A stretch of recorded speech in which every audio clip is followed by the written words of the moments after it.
Sir if else और ternary में क्या डिफरेंस होता है?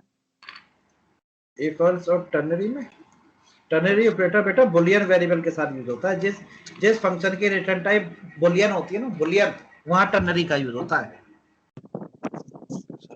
अगर आपसे कोई पूछे टर्नरी ऑपरेटर का यूज कब करते हैं, तो कहना जब किसी फंक्शन की रिटर्न टाइप बुलियन हो तो हम टर्नरी ऑपरेटर का यूज करते हैं। किसी फंक्शन की रिटर्न टाइप अगर बुलियन है, ठीक है, तब टर्नरी का यूज होता है। आपने यूज नहीं करा, इसका मतलब सी लैंग्वेज में है। हाँ जी सर, नहीं करा आप।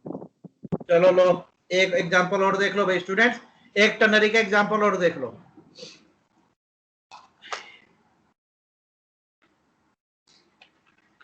टर्नरी ऑपरेटर का यूज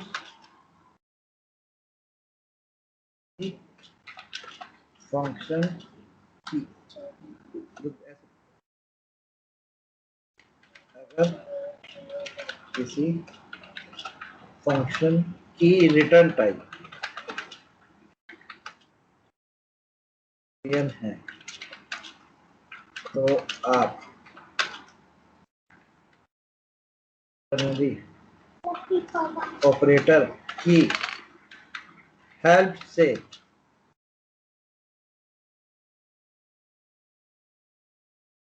फंक्शन के आउटपुट को डायरेक्ट प्रिंट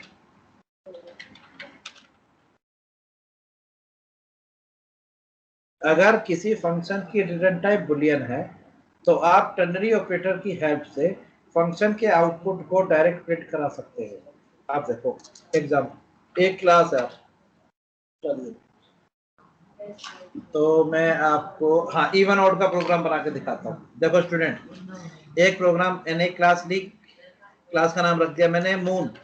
ओके, इस मून नाम की क्लास के अंदर, इस मून नाम की क्लास के अंदर एक मैंने फंक्शन बनाया पब्लिक, जिसकी रिटर्न टाइप है बुलियन, और फंक्शन का नाम है चेक, चेक CHECK, चेक।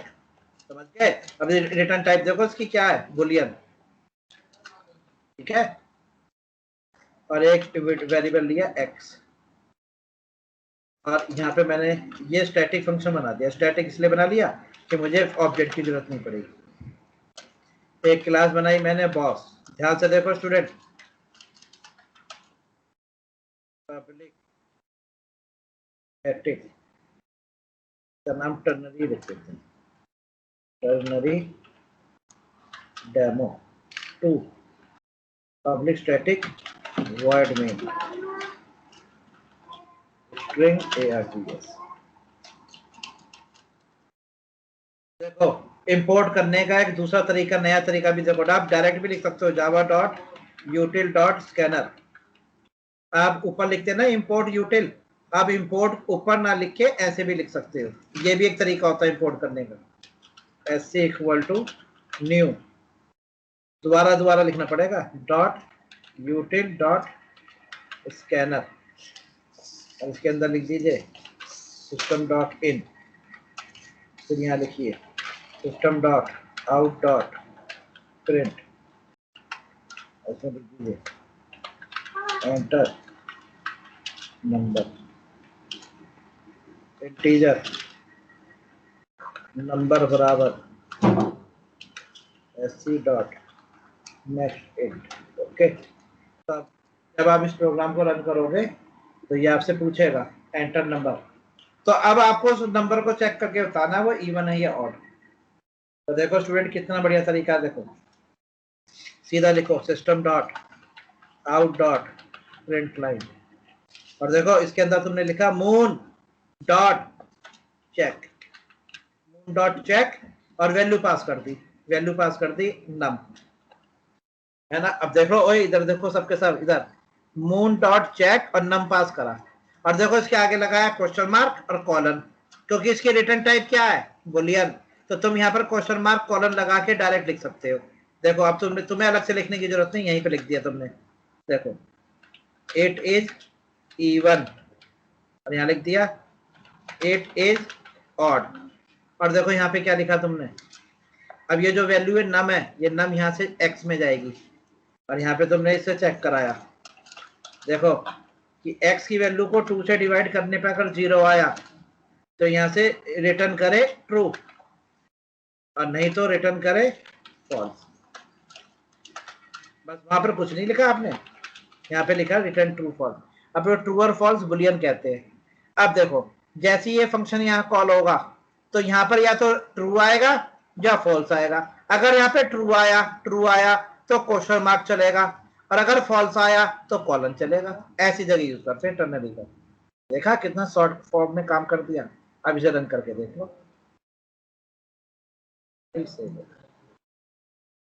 और चलो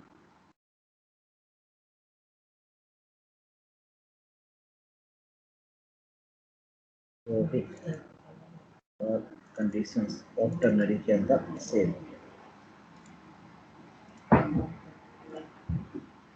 रोहित कंडीशन टर्नरी CMD जेवेट टर्नरी ऑपरेटर डेमो2 डॉट जावा। देखिए कंपाइल क्या कह रहा भाई, सिस्टम में 2 M लग गए गलती से। ये देखो ये देखो 2 M लग गए, 1 M मिट होगा। चलो दोबारा से आ जाओ, कंपाइल किया जावा टर्नरी। ये देखो स्टूडेंट, ये इनने मुझसे या फिर गलती हो गई कहीं पे, ये गलती से वो हट गया था। अरे यार क्या लिख रहा हूँ, कमांड है जावा, जावा है जावा में लिखता हूँ जावा सी, ये गलती हो रही है। Enter number 15 it is odd, enter number 12 it is even. देखा स्टूडेंट, ये होता है टर्नरी। ठीक है,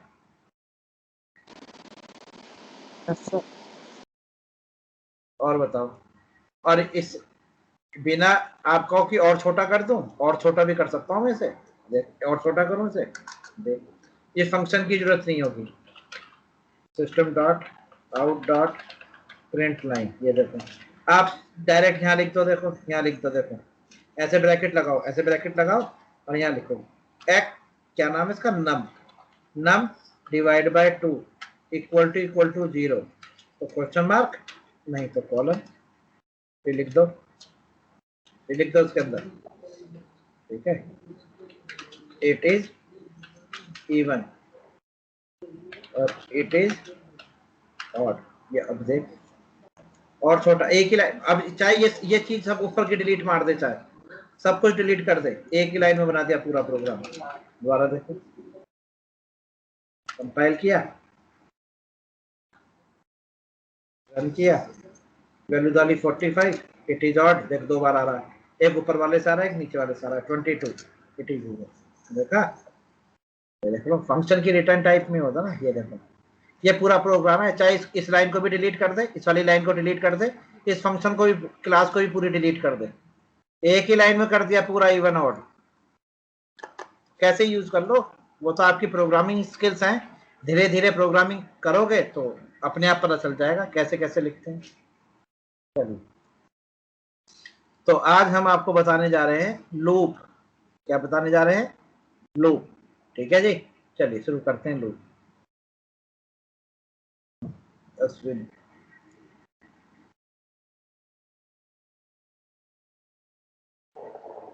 तो लूप के बारे में अगर लिखे हैं तो हम यहाँ लिखेंगे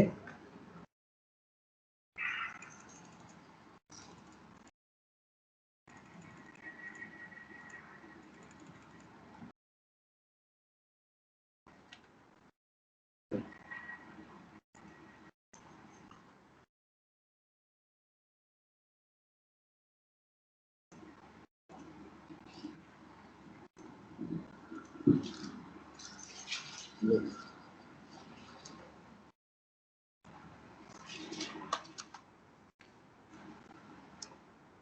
Loop is a statement. Loop is a statement which makes the process to continue in processing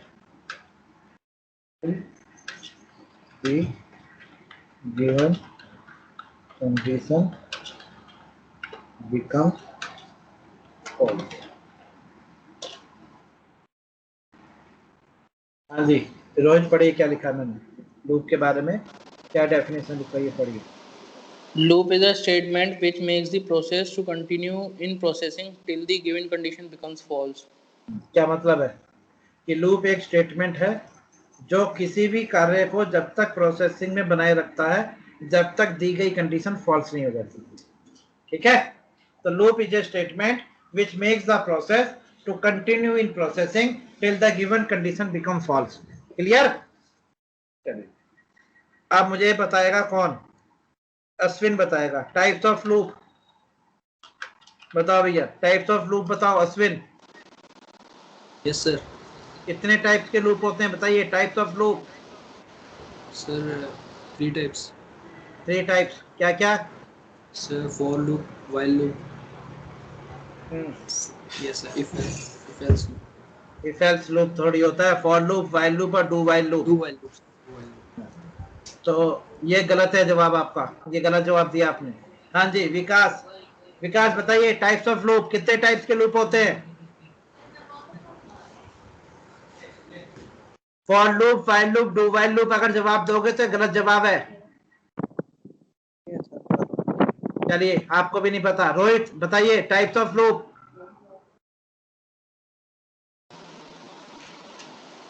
sir नहीं मालूम सर। नहीं पता? चलिए मैं बताता हूं। 2 तरह के लूप होते हैं बेटा, एक कहलाता है entry control loop. Entry control loop,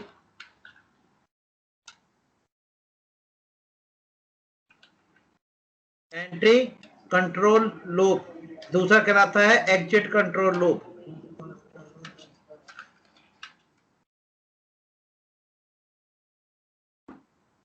entry control loop के अंदर आते हैं फॉर लूप और व्हाइल लूप।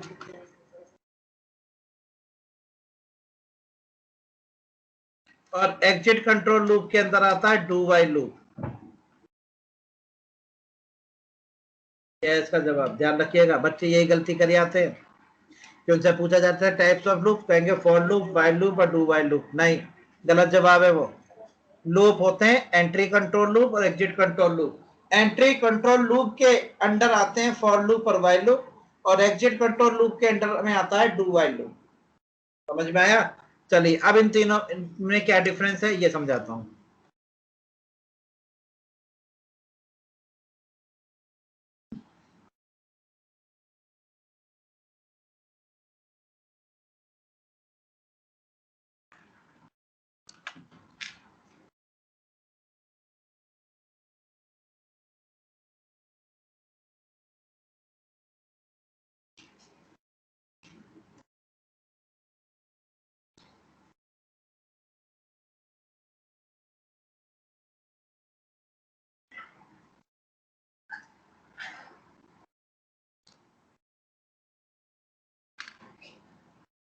जब मैंने लिखवाए बताए होंगे तो सब याद आ गया होगा। पढ़े थे ऐसी स्टूडेंट्स? पढ़े थे ना entry control loop, exit control loop, या नहीं पढ़े? नाम सुना पढ़े है? तो यस सर। हाँ जी, एंट्री कंट्रोल लूप। हाँ जी, अब मुझे कौन बताएगा कि एंट्री कंट्रोल लूप और एग्जिट कंट्रोल लूप में क्या डिफरेंस है? कौन बताएगा? हाँ जी पता है दोनों में क्या डिफरेंस है?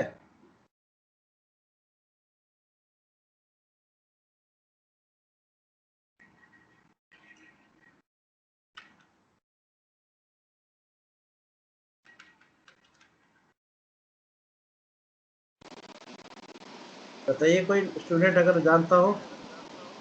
नहीं तो सर एंट्री, हाँ हाँ बोलो। सर एंट्री कंट्रोल में सब पहले चेक करता है पहले कंडीशन ट्रू है कि फॉल्स। ठीक, सही और जवाब। एग्जिट में पहले कंडीशन रन होती है उसके बाद चेक होती है।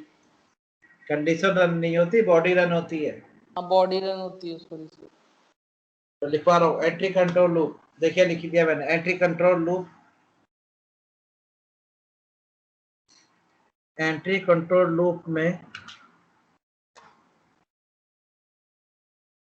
पहले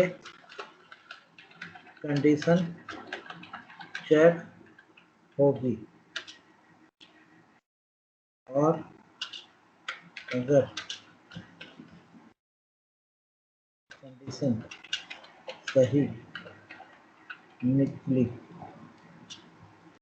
तो लूप बॉडी नहीं तो एग्जिट।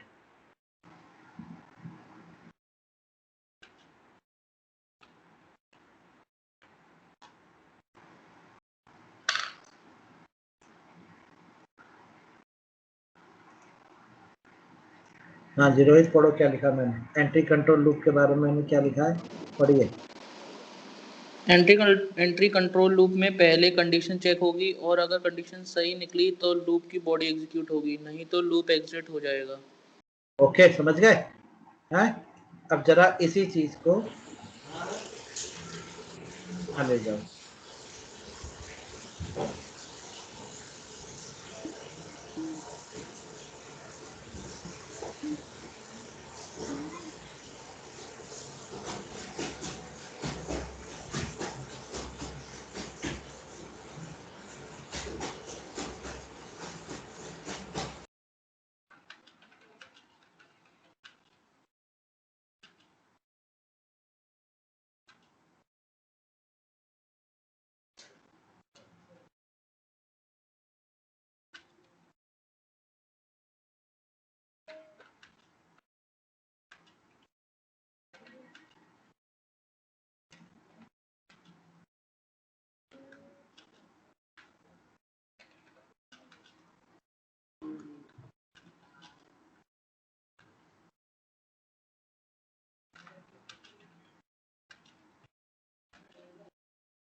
पढ़ो जी, रोहित पढ़ो। एग्जिट कंट्रोल लूप में पहले लूप की बॉडी एग्जीक्यूट होगी, फिर बाद में कंडीशन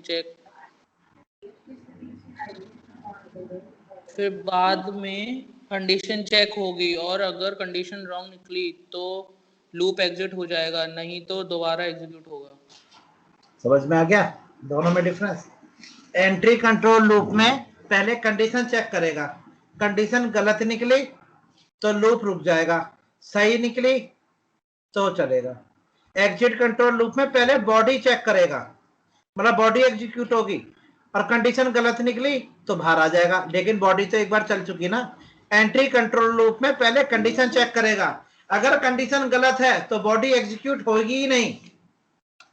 और entry control loop, exit control loop में पहले बॉडी एग्जीक्यूट हो गई, बाद में कंडीशन चेक हो रही है और कंडीशन गलत निकली तो एक बार तो लूप चलेगा ही चलेगा, इसलिए कहा जाता है। इसलिए वो नोट है जो आपने पढ़ा होगा, वो नोट यही कहा जाता है, नोट ये।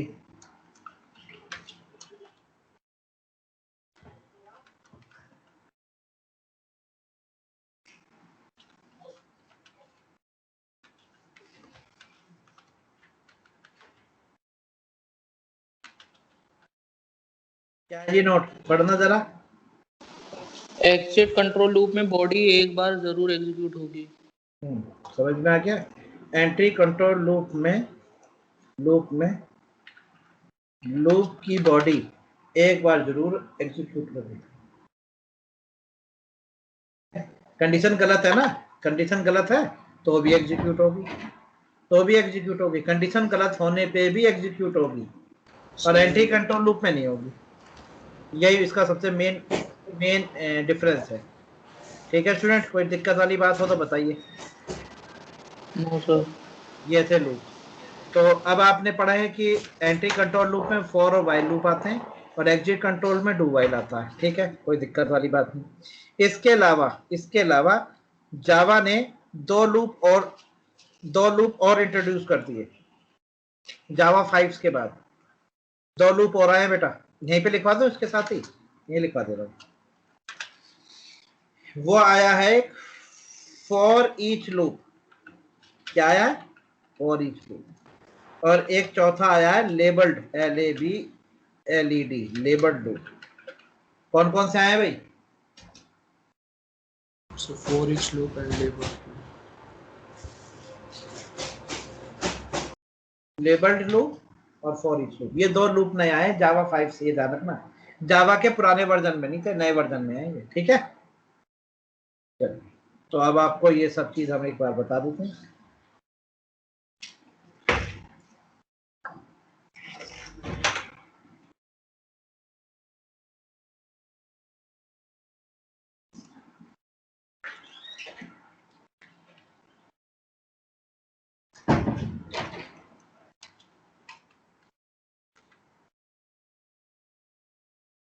लूप की एक्सप्लेनेशन।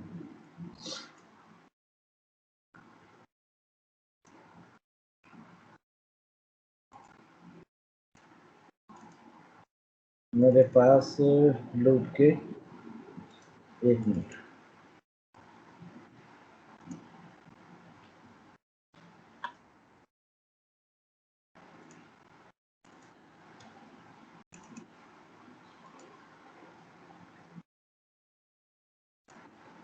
मैंने यहाँ पर ना लूप के वो भी समझा रखा है, मतलब वो कैसे रन होता है। ये देखिए,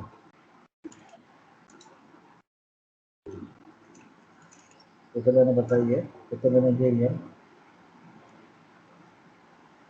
देखो कैसे चलता है, इसमें बनाने में टाइम लगता तो मैंने यहीं से कॉपी कर, बाकी तो इतना तो बता ही दिया मैंने आपको। ठीक है,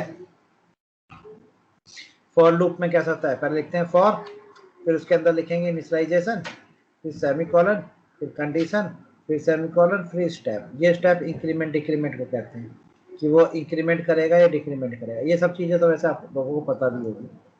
ये है स्टेप, इंक्रीमेंट या डिक्रीमेंट। तो स्टूडेंट ये रन कैसे करता है? सबसे पहले ये कंडीशन इनिशियलाइजेशन करेगा, पहले ये इनिशियलाइज करेगा। ठीक है, स्टेप नंबर 1 इनिशियलाइज करेगा, फिर कंडीशन चेक करेगा, कंडीशन या तो ट्रू होगी या फॉल्स होगी। अगर कंडीशन ट्रू है तो ये स्टेप नंबर 2 पे जाएगा और बॉडी को एग्जीक्यूट करेगा, बॉडी एग्जीक्यूट कराएगा। जब बॉडी एग्जीक्यूट होगी तो फिर ये स्टेप नंबर 3 पे जाएगा, यानी कि इंक्रीमेंट डिक्रीमेंट करेगा। जब इंक्रीमेंट डिक्रीमेंट हो जाएगा तो स्टेप नंबर 4 फिर दोबारा से कंडीशन पे जाएगा, फिर कंडीशन चेक करेगा, अगर ट्रू निकली तो फिर अंदर आएगा, फिर स्टेप पे जाएगा। तो ऐसी कंडीशन जब तक ट्रू निकलती रहेगी ये ऐसे गोल गोल घूमता रहेगा ऐसे। और जैसी कंडीशन फॉल्स होगी तो देखो उन्होंने बाहर की तरफ कर दिया, एग्जिट कर जाएगा। जैसी कंडीशन फॉल्स होगी, कंडीशन फॉल्स। तो ये लिखा है नोट, स्टेप नंबर 2 यानी ये वाला 2, 3 और 4 will be continued till the given condition become false. मतलब ये कंटिन्यू रहेंगे, 2 3 4 2 3 4 2 3 4 2 3 4 ऐसे ऐसे गोल गोल घूमता रहेगा जब तक कंडीशन फॉल्स नहीं हो जाए। सर ये कब तक कंटिन्यू होगा ऐसा? हैं? ये कब तक कंटिन्यू रहेगा, मतलब जो ये क्या तो है, कंडीशन फॉल्स नहीं रहती till the condition become false. जब तक कंडीशन फॉल्स नहीं हो जाएगी तब तक कंटिन्यू रहेगा। ठीक है, यही अगर वाइल लूप होता है तो वाइल लूप में कैसे लिखा जाता है? वाइल लूप में इनिशियलाइजेशन, कंडीशन और स्टेप ये तीनों अलग अलग जगह लिखे जाते हैं। जैसे फॉर लूप में एक साथ लिखे जाते हैं, वाइल लूप में एक साथ नहीं लिखे जाते। वाइल लूप में इनिशियलाइजेशन बाहर लिखी जाएगी, लूप जो वाइल लूप है इसके अंदर कंडीशन लिखी जाएगी, फिर कंडीशन के लिखने के बाद लूप की बॉडी के अंदर स्टेप लिखे जाएंगे, स्टेप बॉडी के अंदर आएंगे। तो ये इस तरह से चलेगा, पहले इनिशियलाइज करेगा, उसकी तरह ही पहले इनिशियलाइज होगा, फिर कंडीशन पे जाएगा, कंडीशन ट्रू है तो ये अंदर आ जाएगा, बॉडी में जाएगा, फिर स्टेप में इंक्रीमेंट करेगा, फिर ऊपर जाएगा, फिर दोबारा से कंडीशन को चेक करेगा तो फिर वापस आएगा। इस तरह चलता रहेगा गोल गोल, और कंडीशन फॉल्स होते ही बाहर निकल जाएगा। तो ये भी इसी की तरह ही है, जैसे ये था ना स्टेप नंबर 1, अगर इसको Ctrl+C और Ctrl+V, तो ये लीजिए, ये है स्टेप नंबर 1, यहाँ पे 1 था, स्टेप नंबर 1 इनिशियलाइजेशन। चलिए स्टेप नंबर 2 कंडीशन चेक करेगा, ये आ गया स्टेप नंबर 2 पे एक कंडीशन चेक करी इसने, ये 2 वाली चीज हो गई कंडीशन नंबर 2, ये यहाँ पे 2 हो गया, कंडीशन चेक हो रही है 2, वो ट्रू निकली, वो सही निकली, तो ये 3 पे जाएगा, यानी कि बॉडी के अंदर जाएगा, बॉडी को एग्जीक्यूट करेगा, ये आ गया 3 पे, बॉडी को एग्जीक्यूट करेगा, स्टेप में इंक्रीमेंट करेगा, फिर वापस ऊपर जाएगा स्टेप नंबर 4 पे, स्टेप नंबर 4 पे क्या करेगा, ये दोबारा से लूप की कंडीशन चेक करके वापस को चेक अंदर आएगा, स्टेप नंबर 4 पे दोबारा कंडीशन चेक कराएगा कि सही है गलत है, अब कंडीशन सही निकली तो फिर दोबारा अंदर आएगा, और अगर गलत निकली तो बाहर, तो दूसरा तीसरा चौथा ये भी इसमें इस तरह से गोल गोल घूमते रहेंगे, कंडीशन चेक होगी, बॉडी एग्जीक्यूट होगी, फिर स्टेप होगा, फिर कंडीशन चेक, बॉडी एग्जीक्यूट, फिर स्टेप, बस इस तरह से चलता रहेगा।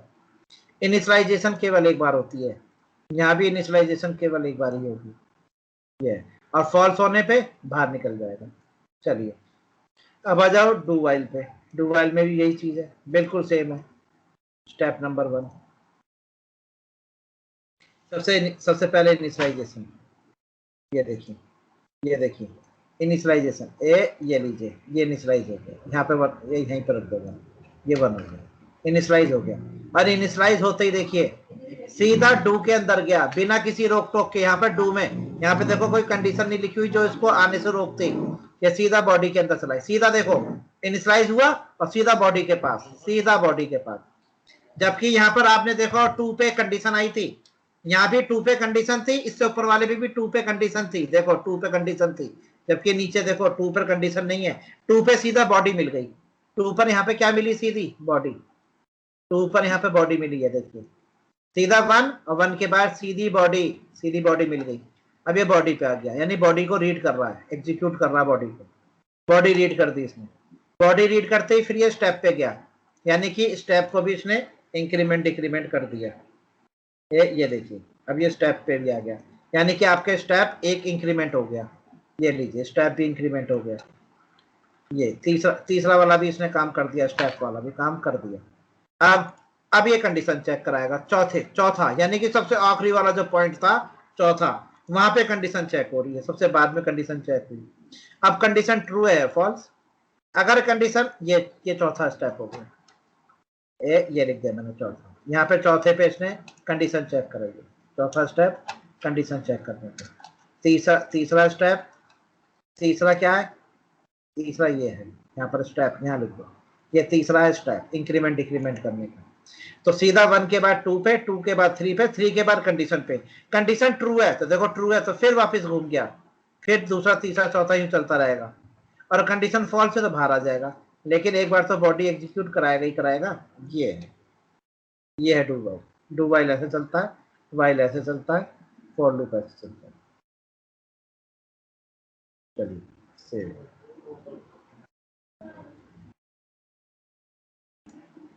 अब आपको प्रोग्राम बना के दिखा देते हैं तीनों के कैसे कैसे हैं, आ जाइए।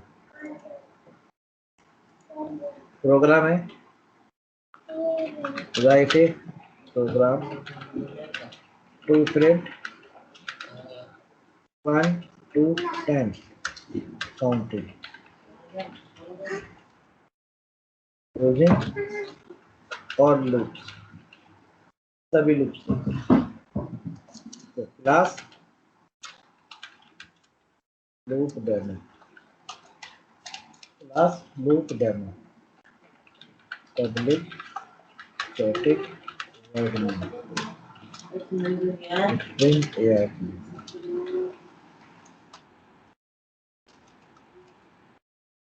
देखो कैसे करेंगे।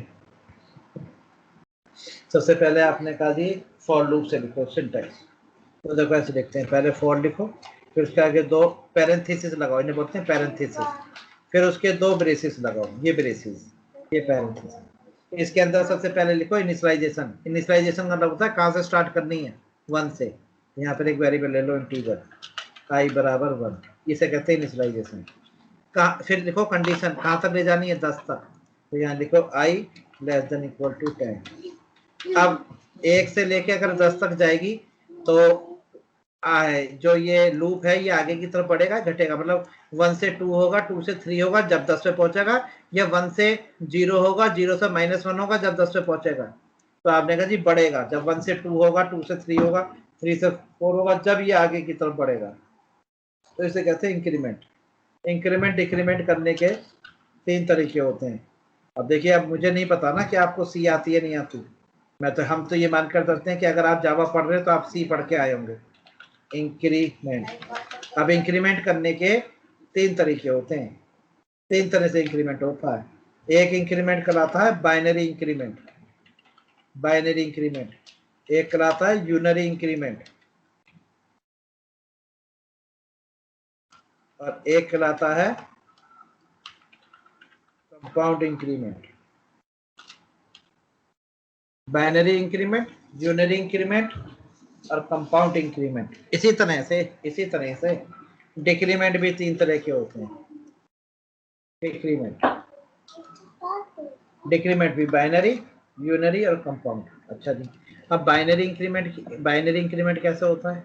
बाइनरी इंक्रीमेंट ऐसे होता है, a इक्वल टू a+1, इसे कहते हैं बाइनरी। बाइनरी का मतलब होता है जिसमें 2 ऑपरेंड और 1 ऑपरेटर हो। 2 ऑपरेंड और 1 ऑपरेटर होता है, उसको कहते हैं बाइनरी इंक्रीमेंट। यूनरी इंक्रीमेंट, अब यूनरी अपने आप में 2 तरह के होते हैं। यूनरी अपने आप में दो तरह के होते हैं, एक होता है प्री और एक होता है पोस्ट। एक प्री और एक पोस्ट। यूनरी दो यूनरी अपने आप में 2 तरह के हैं, प्री और पोस्ट। अगर ये प्री है तो होगा ++a, और अगर ये पोस्ट है तो ये होगा a++। इसे कहते हैं प्री और पोस्ट इंक्रीमेंट। प्री और पोस्ट, ये है प्री और ये है पोस्ट। ये प्री इंक्रीमेंट, ये पोस्ट इंक्रीमेंट, इन्हें कहते हैं यूनरी। फिर आता है कंपाउंड इंक्रीमेंट। कंपाउंड इंक्रीमेंट को ऐसे लिखते हैं a प्लस इक्वल टू 1, ये कंपाउंड इंक्रीमेंट है। जब a++ लिखोगे तो यूनरी पोस्ट, ++a लिखोगे तो यूनरी प्री, और a इक्वल टू a+1 लिखोगे तो बाइनरी। अब इसी तरह से नीचे आ जाओ डिक्रीमेंट में, कि अगर डिक्रीमेंट, अगर आप कह रहे हो कि मुझे बाइनरी डिक्रीमेंट लिखना है, बाइनरी डिक्रीमेंट, तो सिंपल आप लिखोगे a इक्वल टू a-1। अगर आपको यूनरी लिखना है, अब यूनरी के अंदर भी 2, एक प्री और एक पोस्ट, ऐसे होता है। अगर आप यूनरी में प्री लिखोगे तो -a, और पोस्ट लिखोगे तो a-, और कंपाउंड में लिखोगे तो a- इक्वल टू 1, ऐसे। ये होते हैं, आपकी मर्जी, आप यहाँ पे कुछ भी लगा दो, मैं कुछ भी, ये लगा दो, ये लगा दो, ये लगा दो, ये लगा दो, ये लगा दो, कुछ भी लगा दो, कुछ भी लगा दो। वैसे जो किताबों में मिलेगा वो हमेशा आपको पोस्ट वाला मिलेगा लिखा हुआ, ये पोस्ट वाला हमेशा ये मिलेगा आपको लिखा हुआ। आप लगाने को चारों में से कोई सा भी लगा देना, सारे सही है, सबका सेम आउटपुट आएगा। ये होता है, ठीक है जी। चलिए, तो सबसे पहले ये इनिशियलाइज करेगा, पहले यहाँ इनिशियलाइज करेगा, यहाँ से इनिशियलाइज करके यहाँ कंडीशन पे जाएगा, कंडीशन चेक करेगा, अंदर आ जाएगा, फिर वापस घूम के i++ पे जाएगा, ऐसे काम करेगा। तो बस यहाँ लिख दो अब, यहाँ पे आपको लिखना पड़ेगा जो भी आपको प्रिंट कराना है, system.out.println, और उसके अंदर आपने लिख दिया, देखिए क्या लिखा आपने, आई प्रिंट कराना है तो खाली आई लिख दो, और एक काम करो ln हटा दो। तो आप कहोगे ln हटाने से क्या होगा, ये एक ही लाइन में प्रिंट हो जाएगा, लेकिन ये आंसर जब एक लाइन में प्रिंट करेगा तो ऐसे दे देगा 1 2 3 4 5 6 7 8 9 10, ऐसे देगा। आपने कहा जी थोड़ा थोड़ा बीच में स्पेस आ जाता तो ज़्यादा अच्छा था, स्पेस चाहिए तो इसके आगे प्लस करो एक स्पेस, ऐसे स्पेस डाल दो, तो 1 फिर स्पेस, फिर 2 फिर स्पेस, फिर 3 फिर स्पेस। लो जी, ये फॉर लूप का होगा सिग्नेचर। इसके ऊपर चाहो तो यहाँ पे लिख भी लो ऐसे, system.out.println, और पर लिख दो फॉर लूप, तो ये लिखा आएगा फॉर लूप। लो जी, रन करके दिखाएं इसको, ठीक है, देखिए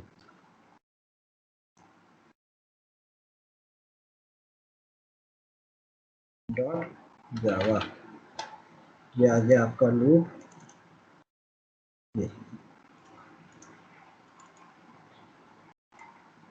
cmd जगह लूप डेमो डॉट जावा, देखिए कंपाइल हो गया। फिर लिखो जावा लूप, रन करो, ये देखो ये आ गया फॉर लूप 1 2 3 4 5 6 7 8। ठीक है स्टूडेंट, चलिए अब आपको दूसरा लूप लगा के दिखाते हैं। यहाँ देखिए system dot out dot print, system dot out dot print, ये लगाया मैंने स्लैश एन यानी न्यू लाइन, यहाँ लिख दिया वाइल लूप। वाइल लूप में क्या होता है जी, बताया था ना पहले इनिशियलाइजेशन। तो आपने एक इंटीजर वेरिएबल ले लिया k बराबर 1, इसे कहते हैं इनिशियलाइजेशन। फिर आप लिखोगे वाइल, और वाइल के अंदर लिखोगे केवल कंडीशन कि k less than equal to 10। फिर लूप की बॉडी में जाएंगे और प्रिंट लिखेंगे, ये वाला प्रिंट लिखेंगे, ये वाला, इसे चाहे कॉपी कर लो यहाँ से और इसके अंदर ही लिख दो, लेकिन i की जगह यहाँ पर k लिख देना। अब देखो यहाँ पर क्या नहीं हुआ, तीन चीज होती है इनिशियलाइजेशन। देखो ये इनिशियलाइजेशन, ये रहा कंडीशन, ये रही इंक्रीमेंट, हाँ ये लूप के अंदर होता है, यहाँ होगा k प्लस, ये लो, ये है वाइल लूप का सिग्नेचर। वाइल लूप ऐसे लिखा जाता है, initialization condition increment, initialization condition increment, for में एक साथ लिखा जाता है, वाइल में अलग अलग लिखा जाता है। लीजिए रन करके देख लीजिए आप, सेम आउटपुट आएगा। देखिए एक मिनट जरा एक ln और लगा दें, स्लैश n, 2 लाइन छोड़ देगा, 2 स्लैश n यानी 2 लाइन, मतलब वही विजिबिलिटी अच्छी लगे देखने में इसलिए लगा। ये देखिए स्टूडेंट, फॉर लूप या एक लाइन छोड़ी, फिर वाइल लूप या, ठीक है। चलो अब डू वाइल लिखते हैं। डू वाइल में कुछ नहीं करना होता, वाइल लूप वाले को ही कॉपी करो इसको, कर दिया। चलो यहाँ पे तो पहले लिखो डू वाइल, ये डू लिख दिया, डू वाइल।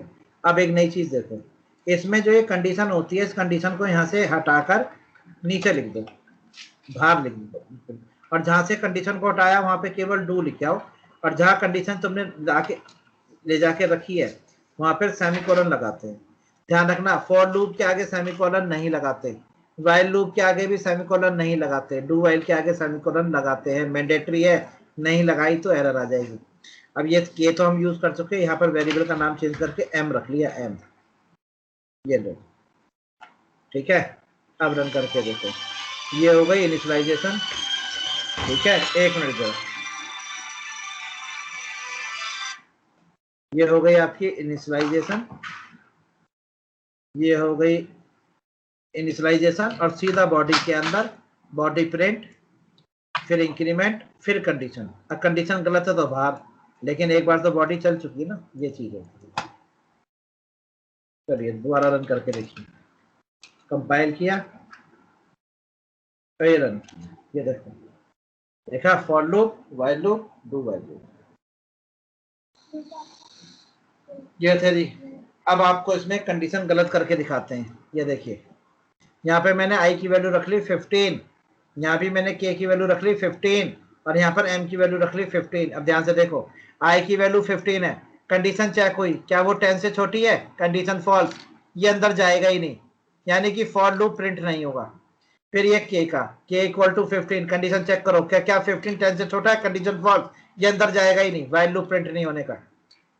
अब जाओ डू वाइल लूप में, m बराबर 15, अब देखो अंदर जाने से कोई नहीं रोक रहा है, अंदर पहुंच गया, क्या प्रिंट करा देगा 15, फिर इंक्रीमेंट होके 16, फिर कंडीशन फॉल्स, लूप से बाहर, लेकिन एक बार प्रिंट करा के आएगा, जबकि वो दोनों लूप प्रिंट करा के नहीं आएंगे। ये फर्क होता है तीनों में। लीजिए देख लीजिए ध्यान से, देख लीजिए, डू वाइल वाले में प्रिंट हो रहा है, कंडीशन गलत होने के बाद भी 15 प्रिंट हो गया, जबकि और लूप में, फॉर में, वाइल में प्रिंट नहीं हुआ। ये इनमें डिफरेंस है। बताइए स्टूडेंट, कोई दिक्कत वाली बात? हेलो स्टूडेंट्स, कोई दिक्कत? No sir, no sir. ये रहा आपके सामने तीनों लूप, मैंने आपको बता दिया कि किस तरह से लिखे जाते हैं, ठीक है। अब इसके बाद आता है आपके फॉर ईच लूप। क्या था फॉर ईच लूप, क्या है? चलिए तो अब आपको फॉर ईच लूप के बारे में बताते हैं। और ईच लूप तो स्टूडेंट ध्यान रखना, फॉर ईच केवल बोला जाता है, फॉर ईच लूप केवल बोला जाता है, लिखा फॉर ही जाएगा, लिखेंगे हम फॉर ही, बोलेंगे फॉर ईच, इसको फॉर ईच लूप भी कहा जाता है और एनहेंस्ड लूप भी कहा जाता है, एनहेंस्ड लूप, दो नाम है इसके, कोई कहेगा फॉर ईच लूप, कोई कहेगा एनहेंस्ड लूप। चलिए अब इसका मैं बता दूं, सुनिए, फॉर ईच लूप का यूज केवल array and collection, for each loop का यूज केवल एरे एंड कलेक्शन के साथ किया जाता है, फुल स्टॉप। पहला पॉइंट, पहला पॉइंट, फॉर ईच लूप का यूज केवल एरे एंड कलेक्शन के साथ किया जाता है। दूसरा, फॉर ईच लूप का यूज नॉर्मल के प्रोग्राम्स में नहीं होता, बिकॉज फॉर ईच लूप में, फॉर ईच लूप में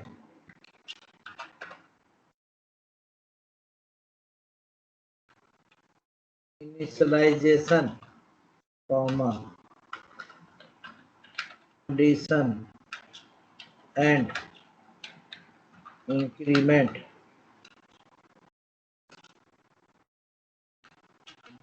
नहीं होता।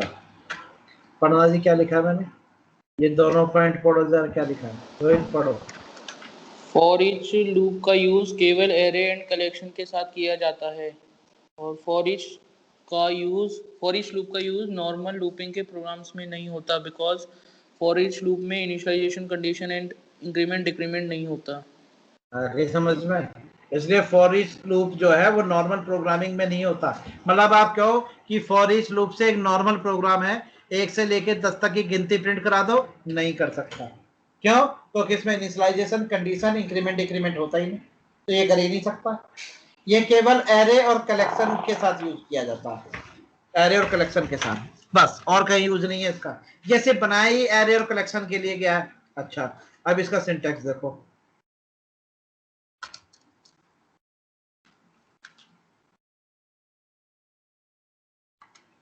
सिंटैक्स ऐसे है इसका, आपको लिखना है फॉर, फिर ये बॉडी लगानी है, पैरेंथेसिस।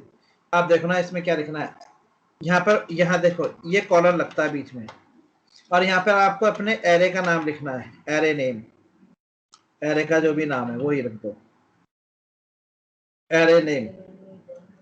अब ये यहाँ पर एरे का नाम आपने लिख दिया। अब एरे किस टाइप की है, इंटीजर टाइप है, कैरेक्टर टाइप है, उस टाइप का एक वेरिएबल यहाँ लिख दो, ये लिख दिया जेड। अब पता क्या होगा, इस एरे में से एक एक वैल्यू निकल कर अपने आप ऑटोमेटिक इस जेड में आती रहेगी, जेड को प्रिंट करा लो, बात खत्म। ये है सिंटैक्स। देखो कैसा सिंटैक्स है। यहाँ पर आपको एक डेटा टाइप लेना, ये डेटा टाइप इस एरे के टाइप का होना चाहिए। अगर ये एरे इंटीजर टाइप है तो ये इंटीजर टाइप होगा, अगर ये कैरेक्टर टाइप है तो कैरेक्टर होगा, अगर ये फ्लोट है तो फ्लोट होगा। ये सिंटैक्स है फॉर ईच लूप का, और ये केवल एरे के साथ यूज होता है। किसके साथ? एरे के साथ। चलिए प्रोग्राम देख लीजिए, और ईच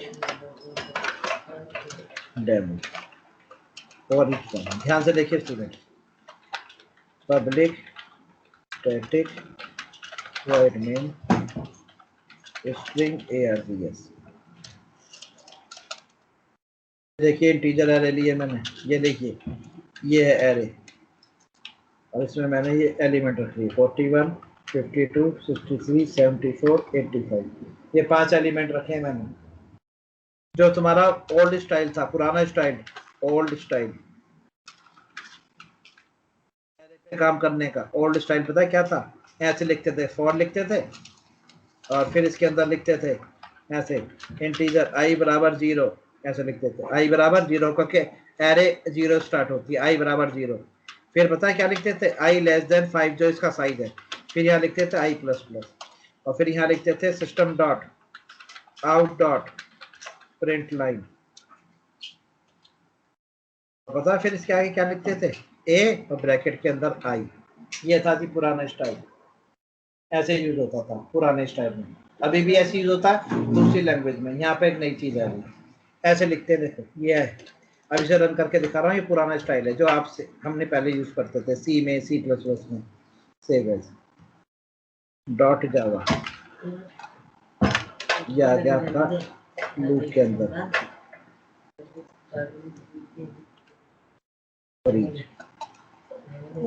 और ये सेव कर दिया।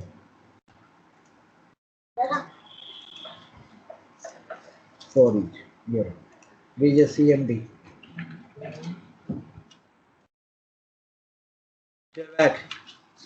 फॉर ईच, ये देखिए कंपाइल हो गया।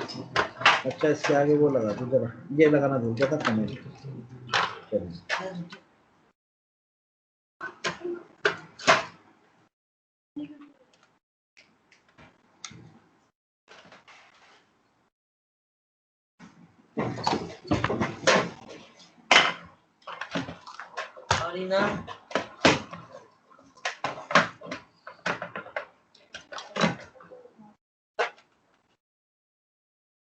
ये देखो,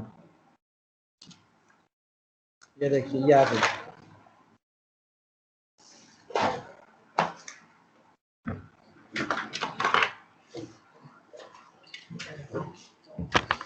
देख लिया, ये था पुराना स्टाइल।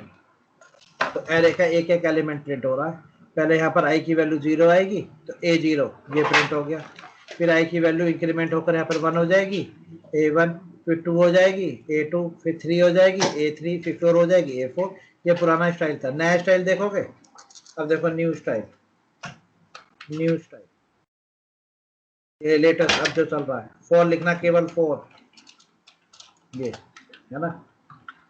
अब यहाँ पर एरे का नाम लिख दो, यहाँ पे ऐसे लगा के ए, बस एरे का नाम लिखना है यहाँ पर और कुछ नहीं लिखना। जो ये नाम रखा है ये रख दो। अब इसका टाइप कैसा है, इंट। यहाँ पर एक वेरिएबल ले लो, इंट जेड ले लिया।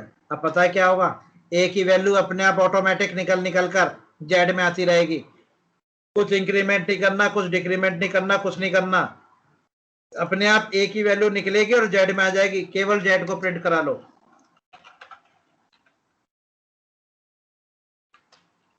ये लीजिए, ये नया स्टाइल है। ऐसे कहीं भी नहीं लिखना कि ए आई, कि पहले A0 आएगा फिर A1, ऐसा कुछ नहीं है। ए लिख दो, अपने आप ही वैल्यू निकाल कर जेड में रख देगा, जेड को प्रिंट करा लो। ये न्यू स्टाइल है, वो ओल्ड स्टाइल था। System dot out dot print line. इसलिए इस लूप का यूज तो आप कैसे भी कर सकते हो। क्यों? क्योंकि यहाँ पर ये इंक्रीमेंट भी, इनिशियलाइजेशन भी है, कंडीशन भी है, इंक्रीमेंट भी है। यहाँ कहाँ है? यहाँ तो कुछ भी नहीं है। इसलिए ये लूप केवल एरे के साथ यूज हो सकता है, कहीं और यूज हो ही नहीं सकता। केवल एरे के लिए ही बना के गया है। ये देखिए कंपाइल किया, अब रन करके दिखा रहा हूँ, ध्यान से देखिए। ये देख लीजिए, ये रहा ओल्ड स्टाइल, ये न्यू स्टाइल, ये है फॉर ईच लूप। क्लियर है? ये बिल्कुल एक नई चीज लेके आए हैं, फॉर ईच लूप। इसके बाद फिर एक नया लूप और निकाला इन्होंने, लेबल लूप। लेबल लूप का यूज, अब नेस्टेड लूप पढ़ा आपने, नेस्टेड लूप, लूप के अंदर लूप, वहां यूज होता है।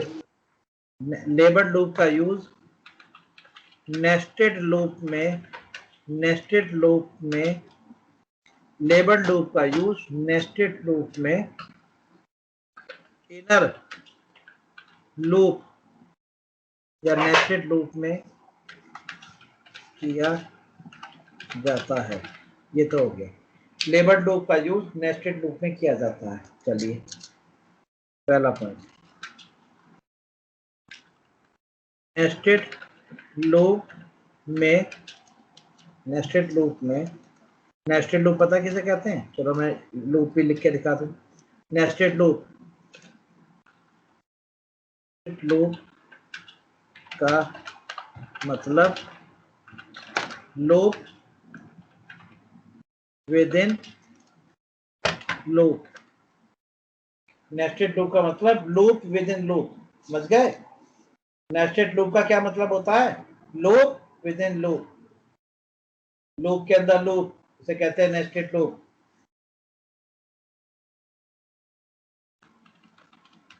नेस्टेड लूप में आउटर लूप और इनर लूप होते हैं। नेस्टेड लूप में outer loop and inner loop होते हैं। Full stop. इनर लूप में से आउटर लूप को कंट्रोल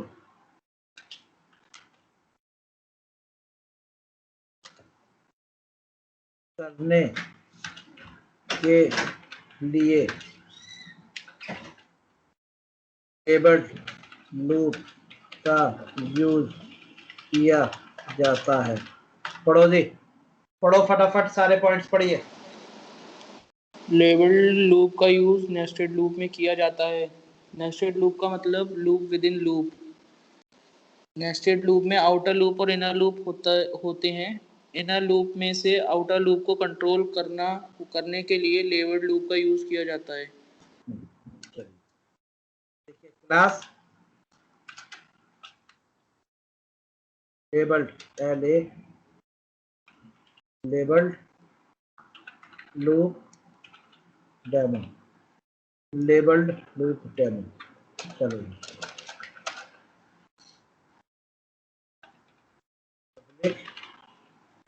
स्टैटिक वॉइड में स्ट्रिंग args,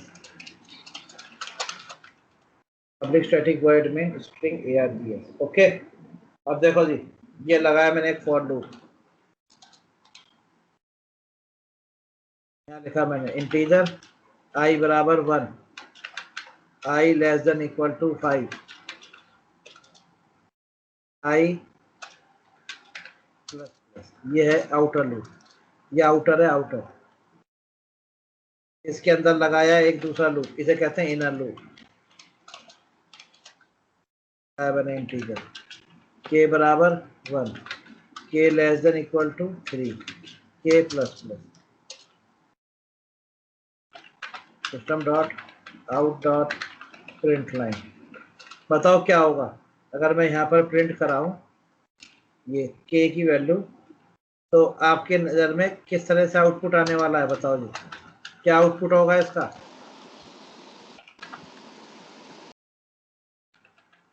बताओ भाई, क्या आउटपुट होगा? सर 3 मतलब नहीं 3 नहीं 1 2 3 1 2 3 ऐसे सब 5 रो में प्रिंट होता रहेगा। 5 कॉलम्स में प्रिंट होगा। हाँ सॉरी।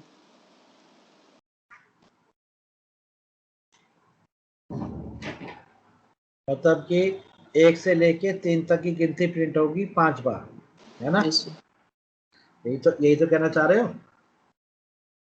ये इसका मतलब ये हुआ, आंसर ऐसा आएगा 1 1 2 3 1 2 3 1 2 3 1 2 3 1 2 3 1 2 3, ये 5 बार 6 बार, यही तो आएगा।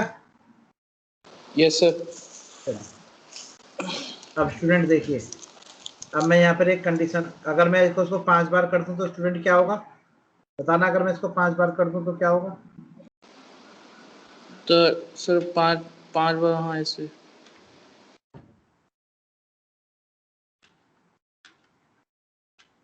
ये आएगा ना?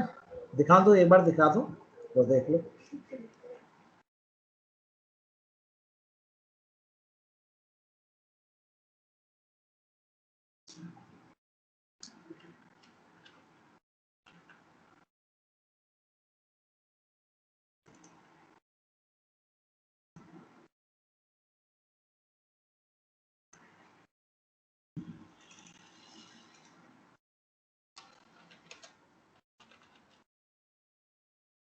ये देखिए कंपाइल हो गया, ये देखिए रन हो गया। ठीक है, ठीक है स्टूडेंट, चलिए देख लिया। अब मुझे जरा एक चीज बताओ स्टूडेंट, अगर मैं यहाँ पे एक कंडीशन लगा दूं, मैंने एक कंडीशन लगा दी कि इफ के इक्वल टू 3 तो ब्रेक, सही है। तो बताओ कौन सा वाला लूप ब्रेक होगा, आउटपुट क्या आएगा। अगर मैं लगा दूं कि अगर के की वैल्यू 3 है तो ब्रेक हो जाए, तो कौन सा वाला लूप ब्रेक करेगा, ये आई वाला लूप ब्रेक होगा या के वाला लूप ब्रेक होगा, के वाला सर, के वाला। तो इसका मतलब आउटपुट क्या आएगा, 1 2 3 1 2 3 1 2 1 2 से प्रिंट होता रहेगा। 1 2 1 2 प्रिंट होता रहेगा। बिल्कुल सही जवाब आपका। कितनी बार, 5 बार। लो जी देखो, ये देखो, ठीक है। यानी कि ब्रेक करा तो ये कौन सा लूप वाला, कौन सा लूप ब्रेक हुआ स्टूडेंट,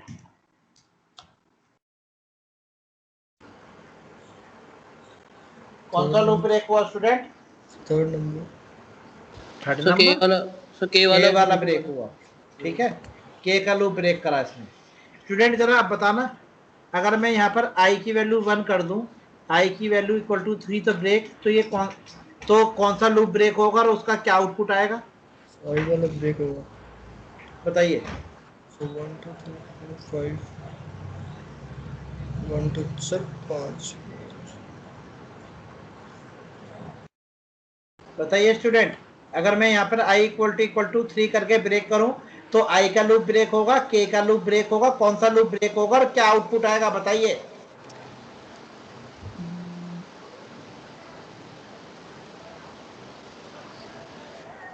ये पता कैसे चल रहा है, ये यहाँ पर I1 के लिए लूप चलता है, सही बात है। यस सर, फिर ये I2 के लिए चलता है, फिर ये I3 के लिए चलता है, फिर ये I4 के लिए चलता है, फिर ये I5 के लिए चलता है, ऐसे चलता है। चाहो तो एक काम करो, इसके ऊपर ना यहाँ पर एक आई भी प्रिंट करा के देख लो। लो देखो, system dot out dot print, और देख लो ये आई की वैल्यू भी प्रिंट करा के देख लो, आपको पता चल जाएगी। आई प्लस आई की वैल्यू प्रिंट करा लो, इससे आपको पता चल जाएगा कि ये आई के लिए क्या क्या चल रहा है। ये देखो, एक कॉलम भी लगा लो बीच में, जिससे आपको पता रहेगा कि I1 के लिए चला, I2 के लिए चला, और इसको अभी हटा लो। तो देखो स्टूडेंट, अब देखो जैसा तुम्हें यहाँ पर आउटपुट नजर आ रहा ना, ऐसे आएगा I1, और यहाँ पे एक कॉलन लगाया मैंने, यहाँ पर कॉलन आएगा, जैसे मैंने दिखा रहा हूँ ना, बिल्कुल ऐसे आएगा, देखना। यानी कि I1 के लिए के का लूप 5 बार चलेगा। तो एक काम करो, मैं चाहता हूँ कि ये ऐसा है, K1 K2 K3 K4 K5 ऐसे, तो ये और देखने में अच्छा लगेगा, जिससे आपको पता रहेगा कि अच्छा I1 के लिए के का लूप 5 बार चला। लो देखते रहो स्टूडेंट, इस तरह से आउटपुट लाना है मुझे। तो कुछ नहीं, यहाँ पर के और प्रिंट करा दो, यहाँ पर और क्या है, यहाँ पर कुछ ऐसा करना थोड़ी है, यहाँ पर के प्रिंट करा दो, ये लो स्टूडेंट। चलो आउटपुट देखो, ये देखो, ये कंपाइल किया और ये रन किया, ये देखिए, देख लो भैया, ये आ रहा है तुम्हारे सामने, बिल्कुल ऐसे आउटपुट आ रहा है। I1 के लिए के का लूप 5 बार चला, फिर I2 के लिए 5 बार चला, फिर I3 के लिए, I4 के लिए। चलिए स्टूडेंट, अब मैं पहली बार इसमें ब्रेक लगाने जा रहा हूँ, और मुझे बताइएगा, ये मैंने लगाया यहाँ पर ब्रेक,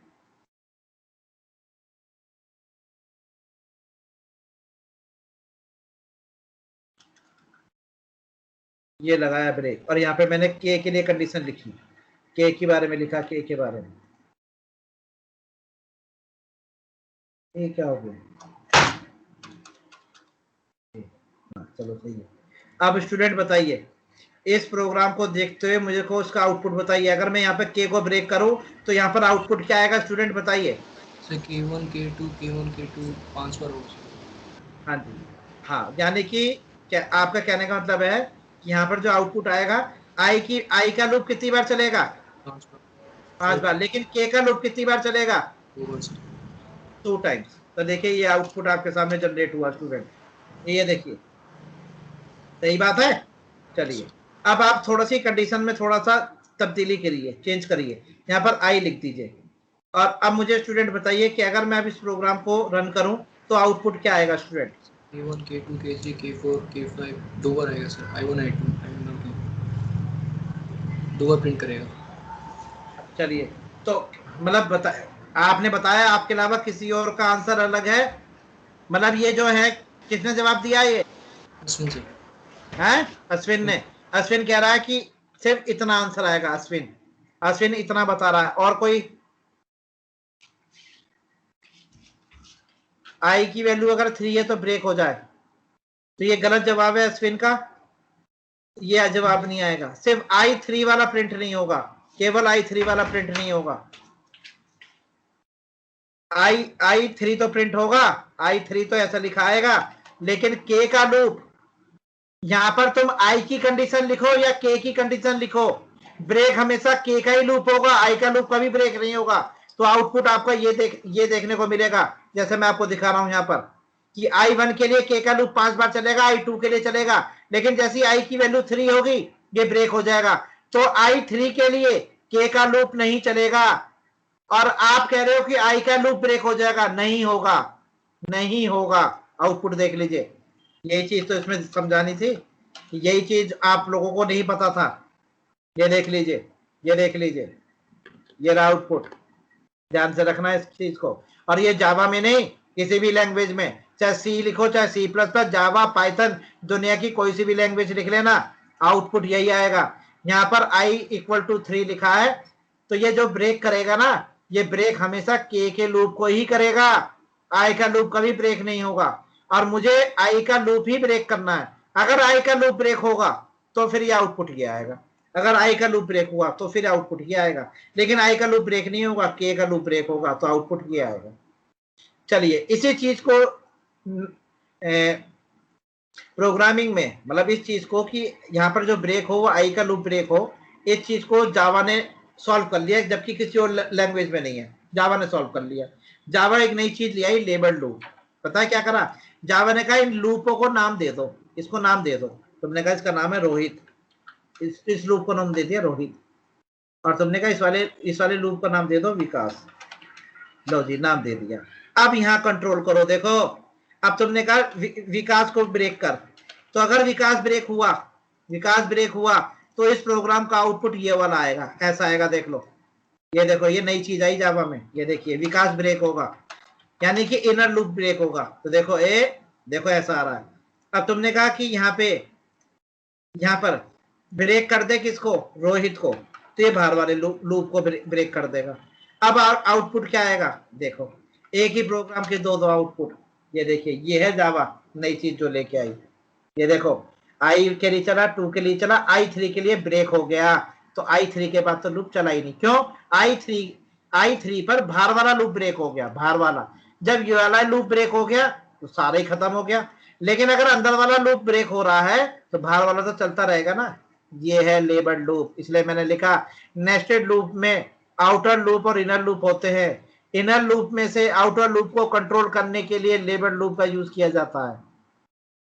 चलिए, ये लूप कंप्लीट हो गया। जावा एक नई चीज लेके आई है कि लूप को आप नाम दे सकते हो, फिर बस कहीं से भी आप इस लूप को कंट्रोल कर लो। रोहित लिखोगे तो ये लूप होगा, विकास लिखोगे तो ये होगा। ये था लेबल। लीजिए, ये कंप्लीट हो गया आपके लूप।